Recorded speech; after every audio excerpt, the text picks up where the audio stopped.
नमस्कार गणेश भक्तांनो, आपण गणेश पुराणाचा 15वा अध्याय बघणार आहोत। गणेशाने ब्रह्मदेवाला वर दिला। भृगु ऋषी पुढे सांगू लागले, काळजीत पडलेले ब्रह्मदेव स्वस्थ असता त्याला एक विलक्षण स्वप्न पडले। स्वप्नातच त्याला एक मोठे वडाचे झाड दिसले, पण सृष्टी जलमय झाली असता हेच वडाचे झाड असे शिल्लक राहिले याबद्दल त्याला आपले नवल वाटले। ब्रह्मदेव त्याला झाडाकडे पाहू लागले असता त्याला वडाच्या एका पानाखाली एक कोमल बालक दिसून आले। त्या बालकाच्या 4 हात होते व त्याच्या मस्तकावर रत्नजडित मुकुट होते। त्या बालकाचे शरीर मनुष्य होते। त्याच्या मुखातून एक दात बाहेर आला असून त्याला एक सोंड होती। त्याच्या गळ्यात मोत्याची माळ व मस्तकावर अर्धचंद्र शोभत होता। सोंडेच्या टोकाने पाहून गेले ते पाणी बालक आपल्या मस्तकावर उडवीत होते। अशा तऱ्हेने ते बालक पाहून ब्रह्मदेवाला तर मोठे हसू आले। हे हसणे ऐकून बालकरूपी श्री गजाननाच्या वडाच्या झाडाखाली ब्रह्मदेवाजवळ आले व त्याला म्हणाले, ब्रह्मदेवा, मी मोठा असा गर्व झाल्यामुळे तुला विघ्ने छळले आणि आपण तपश्चर्या कशी करावी या चिंतेतून तू आहेस, म्हणून मी तुला एकाक्षरी मंत्र सांगतो। तू या मंत्राचा 10 लक्ष वेळा जप कर, म्हणजे तुला माझे साक्षात दर्शन होऊन सामर्थ्य संपन्न करीन। हे स्वप्न पाहून ब्रह्मदेव जागा झाला व आता श्री गजाननाने साक्षात दर्शन दिले कधी घडेल अशी त्याची मोठी काळजी लागली। त्यानंतर जागा येताच त्याचे स्नान वगैरे करून जपाला प्रारंभ केला। ब्रह्मदेवाने आपल्या इंद्रियाचा निरोध करून निराहार राहून सहस्त्र वर्षेपर्यंत उग्र तपश्चर्या केली। त्यामुळे त्याच्या मुखातून भयानक अशा ज्वाला बाहेर येऊ लागल्या। त्यामुळे सर्व पंचमहाभूतातून फार पीडा होऊ लागली। ब्रह्मदेवाची उत्कट तपश्चर्या पाहून श्री गजानन त्याच्यावर फार प्रसन्न झाले व त्याला लगेच दर्शन दिले।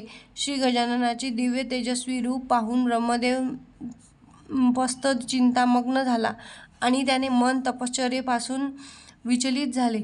त्याचे आपले डोळे मिटून घेतले आणि तो मोठ्या काळजीत पडला। त्याची अशी बिकट स्थिती पाहून श्री गजाननांनी त्याचे सांत्वन केले। त्यावेळी श्री गजानन त्याला म्हणाले, अरे ब्रह्मदेवा, स्वप्नात तुला ज्याने मंत्रोपदेश दिला तोच तुझ्या समोर आता उभा आहे। त्यावेळी माझे स्वरूप अतिशय सौम्य आहे, ते तू जे इच्छशील तेच तू लगेच मिळेल। हे ऐकून ब्रह्मदेवाला अत्यानंद झाला।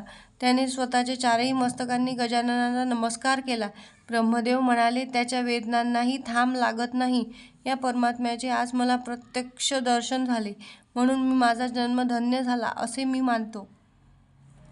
हे गणेशा, आपण माझ्यावर प्रसन्न झाला आहात तर आपल्याविषयी भक्ती माझ्या अंतःकरणात पक्की असू द्या। सर्व विघ्नांचे निवारण करून सृष्टीची निर्मिती करण्यास सामर्थ्य माझ्या ठिकाणी प्राप्त हो। मी आपले स्मरण करीन व त्यावेळी मला दर्शन द्यावे। श्री गजानन म्हणाले, केवळ माझ्या प्रसादाने तुझ्या सर्व इच्छा पूर्ण होतील व माझ्या फक्त स्मरणाने तुझी विघ्ने नष्ट होतील। असा कोणताही संशय मनात न आणता सृष्टीची निर्मिती कर।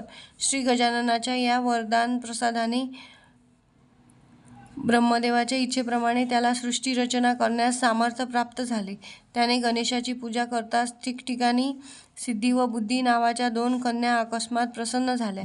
नंतर ब्रह्मदेवाने श्री गजाननाची षोडोपचारे पूजा करून भक्ताचे कल्याण करण्याविषयी वर मागितला। तसेच त्या 2 कन्यका श्री गणेशाला समर्पण केल्या। श्री गणेशाने त्या 2 कन्यांचा स्वीकार करून तो अंतर्धान पावला। इथेच आपला 15वा अध्याय संपतो गणेश पुराणात। आपण पुढचा अध्याय 16वा ब्रह्मदेव सृष्टी निर्माण करतात हा आपण पुढच्या व्हिडिओमध्ये बघणार आहोत। आपण जर चॅनलवर नवीन असाल तर चॅनलला शेअर करा, लाईक करा, सबस्क्राईब करा। हर हर महादेव।